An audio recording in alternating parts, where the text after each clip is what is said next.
troublemaker, troublemaker.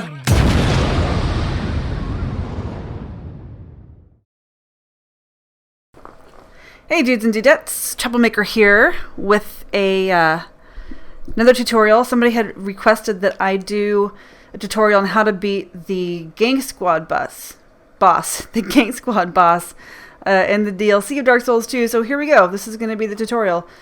Now, here's my build. This is what I'm working with. This is actually a character that I did a no armor and no weapons challenge run on my Twitch channel with. So it was a strength build mostly, so I'm using I wasn't going to level up a whole lot, so I did level up my dexterity a little bit so I could use the Watcher's Shield, which I'm not going to be using. I'm going to be using the Buckler and Bandit Dagger for riposts, that's fully upgraded, and then also dual wielding maces, power stancing the maces. So the reason why I'm not wearing a whole lot of armor is because I don't have a whole lot of vitality in my build. If you see, I've only got 10 vitality. I did level her up a little bit just so I could do this tutorial. I'm in New Game, not New Game Plus. The first time I played this was on New Game Plus. But yeah, you see I'm at 36, so I like to be under 40% so I can still roll fast and roll far. Makes it easier to dodge attacks. So, the other thing I did to prepare for this fight was get a bunch of life gems. So why life gems? So life gems heal you slowly over time, and most people want to drink their Estus.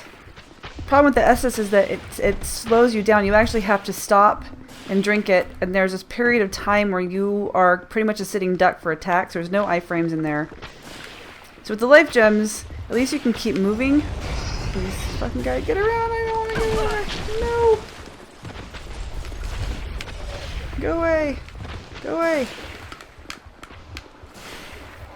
The way you handle this boss is basically the same way you would handle a Gank Squad. So the idea is going to be to separate them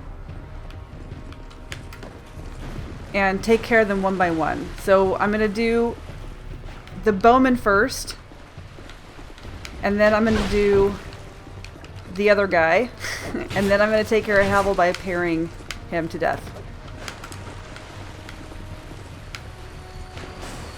So really what I'm doing here is leading the two guys away to try to get them, buy me some time so I can get a couple hits in on this bowman guy with the rapier. Watch out for that rapier because it does a lot of damage.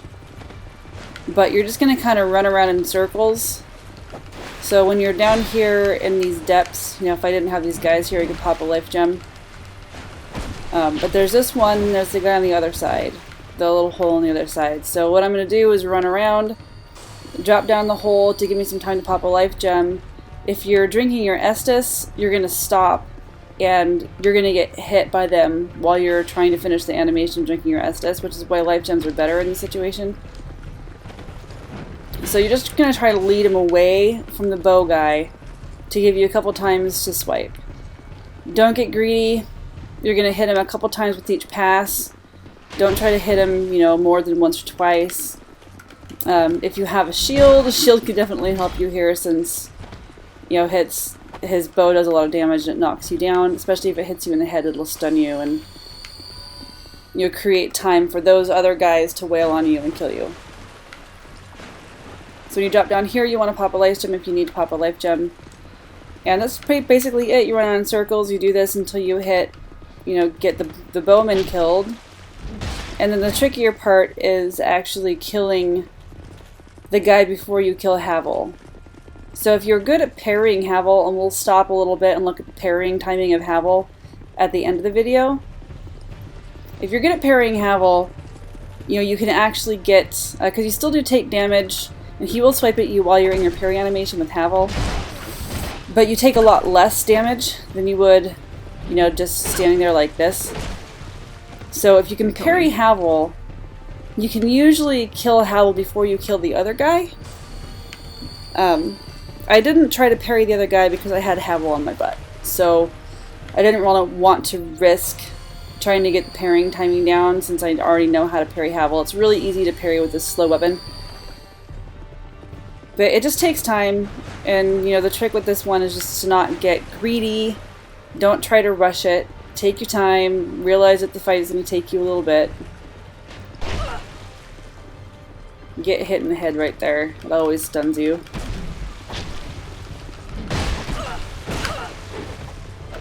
See, I kind of got greedy there, and it almost got me killed.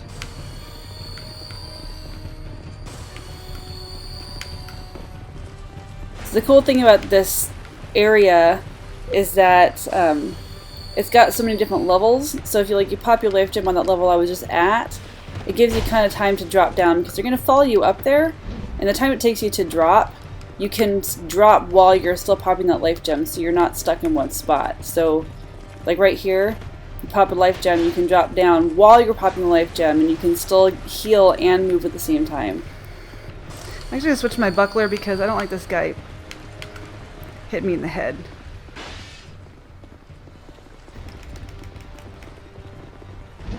So this buckler doesn't really do much in the terms of shielding. It does stop it from, stop the arrow from knocking you down in your ass, which is helpful. Dranglick shield would probably be a better option if you want to actually shield. The problem was, with my low vitality, I didn't really have a whole lot of more space to actually carry things, and I didn't want to be too heavy, so I just decided to eat some of the damage and use the buckler only.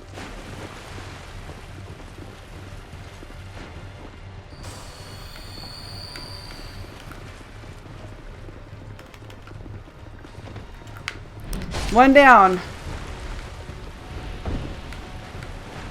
So now this is the hard part, getting these two away from each other, because they pretty much stick together. Oops, oh crap, I'm stuck. They're just going to chase you around everywhere.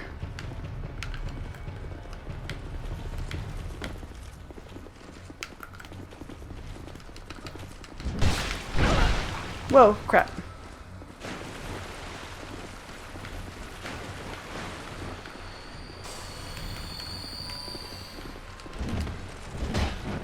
So here when you roll and when you dodge, the less weight you have, the more iframes you've got, the further you're going to roll and the easier it is to dodge out of attacks, which is why I try to keep myself light. Crap.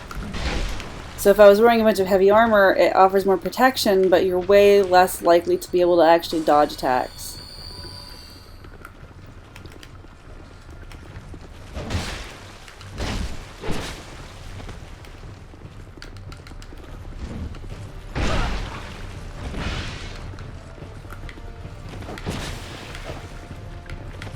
Shit.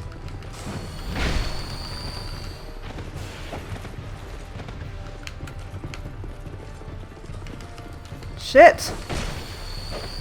At this point, I'm going to use my Estus.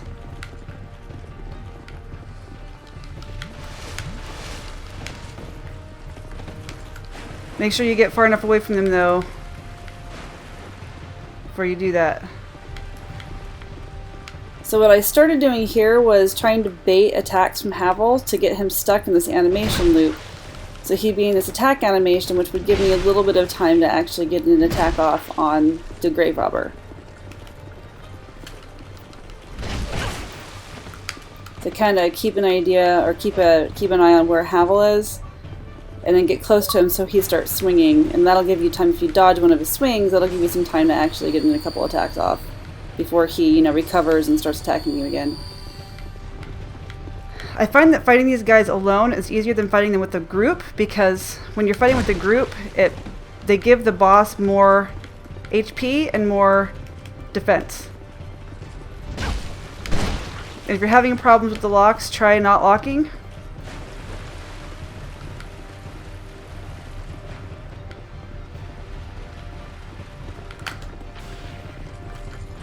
Switch my dagger, riposte.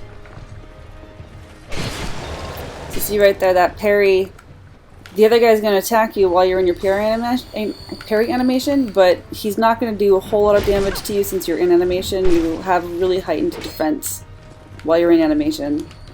So depending on how much life you have, it might be a good trade. If you're going to riposte, riposte with the dagger. Daggers have the highest crit multiplier. Shit. Shit. Oh man.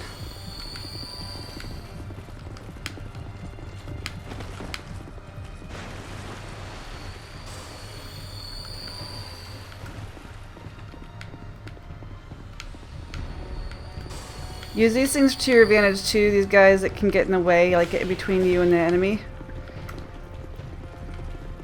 Those are super handy.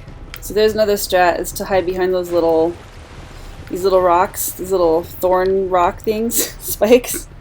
Get one of them stuck behind there and the other one will run around. And that's one way to get these separated.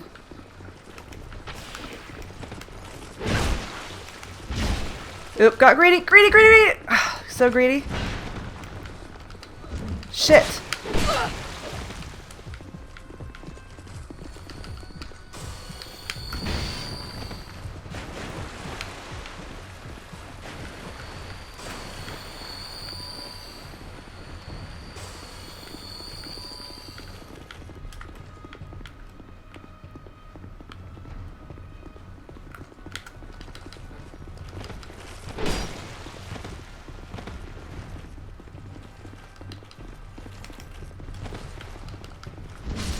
Okay, here we go. So now we're going to start parrying Havel. And the parry timing, you want to parry when his club is all the way back. Shit. So you're actually going to hit the parry button a little before you think you would need to. If you can't parry him, another option would be to go around here and backstab. If you can get around there. I'm using the bandit knife because the bandit knife right now, after the patch, has, aside from the shadow dagger, has the highest critical scaling of any weapon in the game. More so than the regular dagger. Before the patch it was the regular dagger, but it's not anymore. It's the shadow, or the bandit knife. There we go! Praise the sun! Oh, I know how to praise the sun. Praise the sunset! I never went to go get the gesture. Praise the sunset. And there we go. Gang squad boss. Ta-da! So now we're going to look at the parry timing for Havel. So this is a lot like Dark Souls 1. You really want to hit the parry button when his club gets all the way back to the back. So right here. And you see it's all the way back just before he starts to bring it back forward. So it's pretty much when it gets to the furthest part away, that's when you want to hit the button. If you're not using the buckler, you're going to have less time to parry, so you're going to have to play back and forth. Whenever I know that I'm going to be parrying, I usually use either a parrying dagger or a buckler because they have the largest amount of frames. But using a small shield, you're going to have to be more precise with the timing. So you might want to wait just a little bit after when it's back, so when he starts to bring it back down instead of when it's all the way back to the back. That's one of the reasons why the buckler is good. So here's, like my pursuer video, we're going to do a little back and forth to see when that sweet spot is. And that's the end of the video. If this helped, please give a like or subscribe, tell your friends, do all that good stuff. And let me know if there's anything else you guys would like to know about Dark Souls 2. I'm happy to make more videos for you. Trouble out.